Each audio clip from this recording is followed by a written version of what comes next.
Pekerjaan pertama itu harusnya kan jadi momen yang penuh harapan ya. Tapi buat seorang perempuan bernama Sinta, ini justru jadi awal dari teror yang, wah, nggak kebayang. Hari ini kita bakal bedah kisah nyata yang menghantui dia langsung dari pengalamannya sendiri. Coba deh bayangin, Anda baru aja kelar kerja, capek banget, tapi ya lega. Terus, tiba-tiba ada orang asing bisikin kalimat ini ke telinga Anda. Nah, peringatan inilah yang jadi awal mula terornya Sinta. Sebuah pertanda kalau ada sesuatu yang jahat udah ngikutin dia pulang. Oke, cerita kita mulai dari Sinta. Dia ini lulusan SMA yang semangat banget. Sama kayak kebanyakan dari kita, dia punya mimpi, pengen kuliah. Tapi ya gitu, buat kuliah butuh biaya kan? Jadi dia mutusin buat cari kerja dulu. Setelah nyari-nyari, akhirnya dapat kabar baik. Sinta sama sahabatnya Ida diterima kerja bareng di sebuah pabrik pengolahan makanan beku. Nah, yang perlu dicatat, pabrik ini tuh udah tua banget. Katanya sih berdiri dari tahun 70-an. Detail ini nanti bakal jadi penting banget loh. Waktu wawancara, mereka ketemu kandidat lain, namanya Hana, yang umurnya jauh lebih tua dari mereka. Nah anehnya, meskipun Hana juga diterima, dia tiba-tiba aja nggak jadi ngambil kerjaan itu. Alasannya, jam kerjanya kepanjangan. Waktu itu sih Sinta nggak mikir macam-macam. Padahal keputusan Hana itu kayak pertanda pertama kalau ada yang nggak beres sama pabrik itu.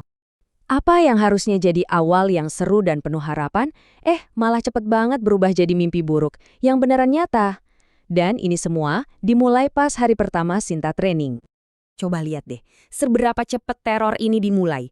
Pelatihan 11 jam non-stop itu jelas bikin Sinta capek banget. Pas temannya ke toilet, Sinta ketiduran di ruang ganti. Cuma 5 menit loh, tapi dalam 5 menit itu dia ngalamin mimpi yang bakal ngubah hidupnya. Dan gak lama setelah itu, mimpinya mulai merembes ke dunia nyata. Jadi apa sih yang Sinta lihat di mimpinya?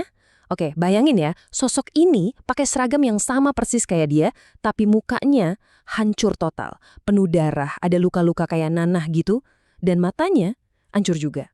Di mimpi itu, sosok ini jalan makin deket, bikin Sinta sesak napas kayak dicekik, sampai dia kebangun dengan napas yang ngos-ngosan. Sinta coba banget buat nenangin diri, mikir, ini cuma mimpi gara-gara kecapean. Tapi pas dia lagi makan di warung pecel lele buat perjalanan pulang, dia langsung kaku. Di seberang jalan, berdiri sosok yang persis sama dari mimpinya. Tersenyum lebar, terus ngelambai ke arah dia. Sinta langsung teriak ketakutan. Dan terornya nggak berhenti di situ. Pas mereka lanjut jalan pulang, sosok itu muncul lagi. Kali ini berdiri pas di tengah jalan yang gelap, yang maksa Sinta ngerem motornya mendadak. Nah, di titik ini udah jelas banget, ini bukan mimpi, bukan halusinasi. Ada sesuatu yang lagi ngikutin dia. Gangguan di malam pertama itu ternyata baru pemanasan. Terornya mulai makin menjadi-jadi dan kondisi Sinta makin parah, apalagi pas dia mulai merasa benar-benar sendirian. Sialnya lagi, Sinta dan Ida dapat shift yang beda. Sinta kebagian shift malam, sementara Ida shift siang. Ini artinya Sinta harus kerja sendirian di malam hari. Nggak ada sahabatnya buat nemenin. Jadi, sementara Ida punya pengalaman kerja yang ya normal-normal aja, Sinta sekarang harus sendirian ngadepin ketakutan yang makin gila. Dan gangguannya itu bener-bener makin parah. Sinta jadi sering banget lihat bayangan hitam lewat di ujung matanya. Dia juga dengar suara cewek ketawa, tapi nggak ada orang. Puncaknya, suara mesin pengaduk adonan yang tua itu, yang berisik banget, tiba-tiba suaranya berubah jadi kayak suara jeritan. Perasaan diawasi itu udah nggak pernah hilang. Momen yang paling bikin merinding itu terjadi pas suatu malam Sinta mau ke toilet. Sosok yang mukanya hancur itu muncul lagi.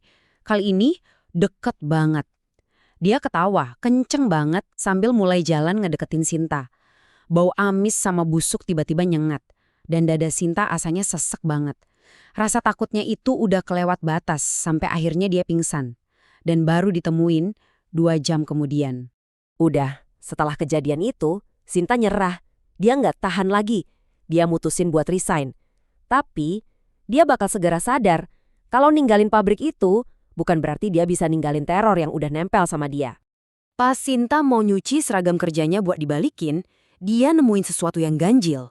Ada noda warna merah kecoklatan, ya persis kayak darah kering, di bagian depan seragamnya. Awalnya sih dia mikir, oh mungkin ini cuma noda biasa dari proses produksi. Nah, di sini ceritanya jadi super aneh. Sinta nyuci seragam itu pakai pemutih, digosok abis-abisan sampai nodanya bener-bener hilang, terus dia jemur sampai kering. Tapi besok paginya pas dia mau ambil seragamnya, noda yang sama persis itu ada lagi di tempat yang sama. Dia ulangin lagi prosesnya dan hasilnya sama aja, seolah-olah noda itu emang bagian dari seragamnya. Udah putus asa, akhirnya Sinta mutusin buat buang aja seragam itu. Dia masukin ke kantong plastik, buang ke tempat sampah depan rumah, dan dia bahkan nungguin sampai tukang sampah datang dan ngangkut sampahnya. Udah beres kan harusnya? Tapi anehnya, gak lama kemudian, dia nemuin kantong isi seragam itu lagi di tong sampah dapurnya. Setelah dibuang buat kedua kalinya, seragam itu muncul lagi di dalam lemari pakaiannya.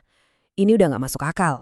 Di titik puncak keputusannya, Sinta keingat sama Hana. Ingat kan perempuan yang mundur di hari pertama itu? Dia nekat buat ngehubungin Hana, berharap dapat jawaban. Dan jawaban yang dia dapat ternyata lebih ngeri dari yang dia bayangin. Hana akhirnya ngaku kenapa dia sebenarnya berhenti.